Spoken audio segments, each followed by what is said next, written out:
On tonight's Breaking Bond, a recent court filing makes some disturbing claims against a judge's ability to be impartial in cases involving sexual assault of children. Fox 26's Randy Wallace joining us live with the latest in his ongoing series.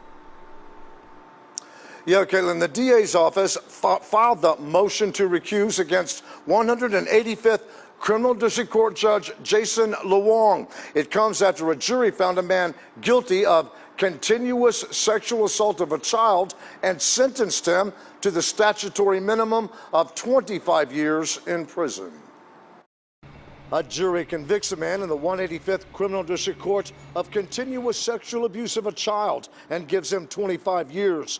Judge Jason Luong announced he thought the jury had returned the wrong verdict. The motion to recuse further states Judge Luong equated child sexual abuse cases with the Salem witch trials because just a mere outcry statement from a child is enough to put a man away for the rest of his life. According to the motion, the judge went on to say, just because a child or assistant DA says a person is a child molester, that does not make it so, since you will never know what actually happened. Right now, these statements, if true, are abhorrent, and the affidavits speak for themselves.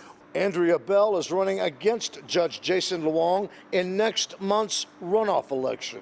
That court's been to trial 13 or 14 times with this particular judge presiding in almost 3.5 years, which isn't good enough for our county. The motion states Judge Luong believed 25 years was too harsh a sentence in this case.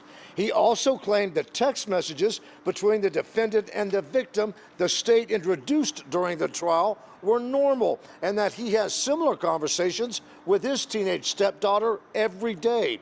In those text messages, the motion states the defendant would tell the 12-year-old girl how much he missed her, wanted to cuddle with her, and begged her to send him pictures of herself. That is the purpose of any motion to recuse, is saying we don't believe that the judge can be impartial or follow the law in this type of case.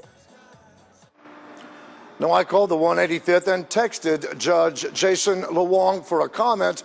We've yet to hear a response back from him. A hearing on the motion is scheduled for tomorrow. We will, of course, let you know what happens. Reporting live from the Southwest Side, Randy Wallace, Fox 26 News.